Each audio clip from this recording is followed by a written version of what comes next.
Hey, so we're going to do a couple of different things today, both really very simple, and they're going to be in preparation for another video I'm going to do for some steak tacos later today. So we're going to do some beak of the rooster, some Pico De Gallo, and very simple guacamole. So let's get started. All right, so here are the ingredients we're going to use today. We're going to do the Pico De Gallo first, and it's really very simple. We've got some tomatoes, and I'm using Roma tomatoes. Frankly, they looked best at the store, and I like the structure of a Roma tomato. They hold up for something like this, in my opinion. I've got one jalapeno. I chose this one special. It just looked good, has a nice firm feel to it, but not, it's definitely ripe and ready to go. I've got a white onion here, and we're going to use probably not quite half of it. I've actually got a plan for the rest of this later today. I've got a lime. We're going to use half of a lime's worth of juice. And unfortunately, I had to get some cilantro, pre-chopped cilantro. This is organic, already chopped, which is not my favorite, of course, but I am having trouble finding cilantro right now. I've actually got some that I'm starting to grow in my arrow garden, so it'll be nice to have fresh cilantro from the arrow garden when that comes in, but for now, this is what we're stuck with. So a couple of things to get started. First of all, we're just essentially dicing everything up really small. In a Pico De Gallo, and I learned this from Rick Bayless, who's a great Latin food chef, who I really like, but it's important to dice everything very small, so you get a lot of different things in every bite. So that's what we're going to do. I've got a glove on just because I'm dealing with the onion and the pepper, and it's just makes it easier to make sure I don't rub my eyes or something like that. So we're just going to go from there. I'm not going to keep you here while I dice all of this up. A couple of things I'll show you is we're going to take the top off the jalapeno. And actually probably need to take just a little more of that off. There we go. And I've got a corer that I'm going to use just to get some of those seeds and ribs out. I don't care if some go in, but not everybody in the family likes everything super spicy. I love these jalapeno cores. They work really great for poppers and things like that. But now we're just going to dice this up very small. We're going to do the same with the tomatoes and the onion. So I'll bring you back when we get closer. All right, so we have our tomatoes done. Ultimately, I sort of wanted to chop them a little finer than this, but it is what it is. I'm going to definitely chop the jalapeno finer. This is that whole jalapeno. I'm going to just give it a couple of these just to try to get those pieces smaller, just so it's not too spicy for anybody that might be eating it. You can do this however you want. And by the way, you can make it as spicy as you want. Put a couple of jalapenos in. Instead of using a jalapeno, use a serrano if you want it more spicy, or a little less spicy. You could do like a poblano or even a sweet pepper if you wanted to. I'm actually not a fan of like a green bell pepper or any bell pepper for that matter, but I do like jalapeno and stuff, so that's what we're using today. And that's probably going to be pretty good there. So get those scooped up and drop them in our tomato. There we go. Probably going to remove this glove. It's kind of a pain to use. So we'll get the onion diced up and we'll bring you back here in a minute. Hey, real quick, I wanted to bring you back. I've got my almost a half onion, not quite a half onion, diced up very finely. I'm going to give this a rinse. I always like to do this to white and red onions. It sort of tames them a little bit, gets rid of those compounds that make you cry or that are pretty harsh on the tongue. So just going to rinse those out a little bit.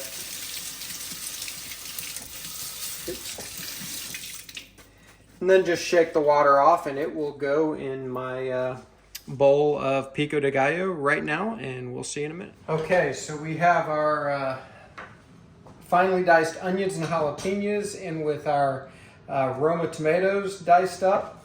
Next I've got a lime, such as it is. It's not that great of a lime, but it'll do. And I'm just gonna cut that in half. I'm gonna use half of it in a later video, so I'll just set that off to the side. Matter of fact, I think I'll use this one. And we're just gonna put it in this lemon and lime press here and just squeeze it in there. That's good enough. You don't need a lot, but it does add some brightness to your pico. And I do have a little bit of salt. I'm just gonna probably 1/2 to 3/4 of a teaspoon, something like that. You can always add more. Same thing with the lime. Be very careful with the lime. You don't want to overdo it. You can always add a little bit more if you need it. And I do think, and I'm one to use jarred stuff and pre-done stuff when I have to, as you see with my cilantro. But I would use a fresh lime. Just go grab a fresh lime from the grocery store. Don't use pre-squoze lime juice. I don't care how authentic they claim it is. And the last thing, my cilantro, and I would absolutely use fresh if I could. I'm not sure what the cilantro shortage is going on around here right now, but it smells pretty good. So I'm just gonna add a little bit of that, and I definitely wanna be careful not to add too much cilantro. First of all, not everybody likes it as much as I do. Second of all, with this not being fresh cilantro, I wanna be careful. I should have even tasted it by itself. I'm not worried about it, but I just want to be careful not to add too much. And there we go. I'm just going to take a little bite of this. Try to get every component.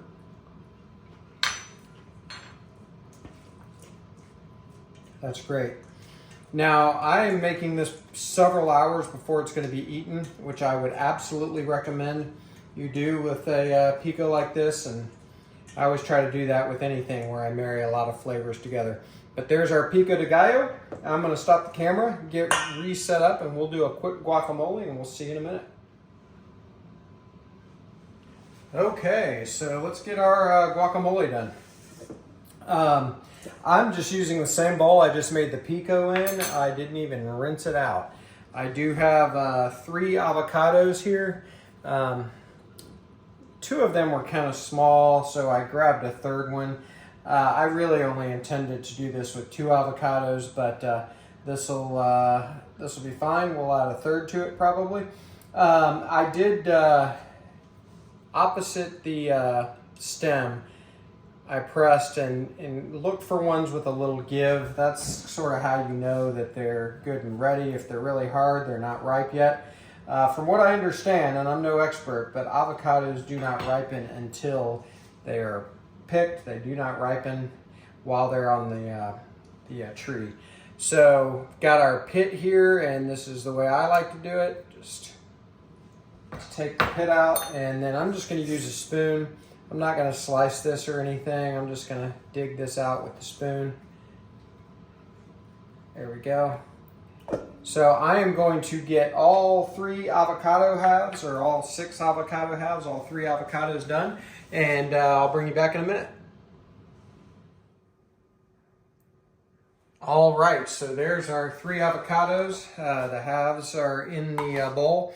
I'm gonna add a little bit of salt, not quite a teaspoon probably, about the same about the same amount of salt I added to the pico.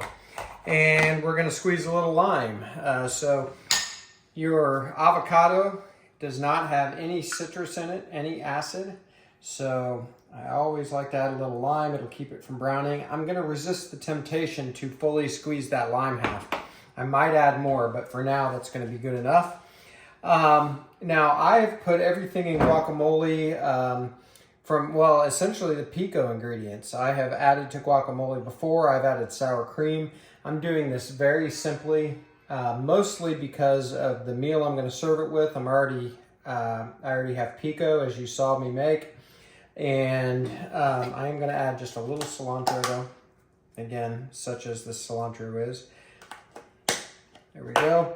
And I've got a pastry cutter, and I'm just going to start mashing these I like to have a little chunk to my avocado. I don't need it pureed, but you can do whatever you want here as far as texture.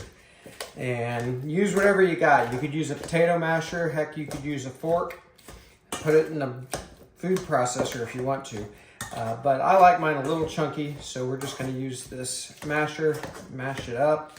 One of these avocados wasn't quite as ripe as the other. I thought about leaving it out, but it'll be fine. There we go.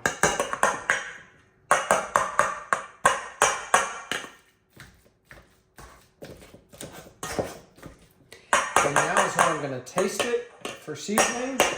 Sorry about the noise. There we go.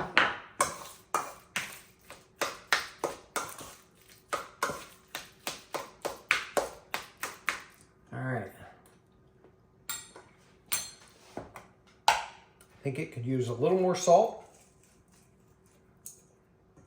And I'm going to give it just a little more lime. Again, there was still more juice in there for that lime to give, but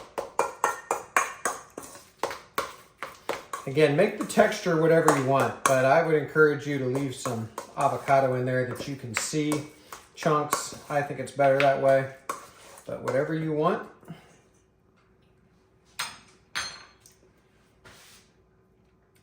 That's awesome. All right, I'm going to use just a glass dish to put this in. Again, I'm making this several hours before it's going to be eaten. Not a lot to come together in here like the Pico, but still let that lime juice go to work.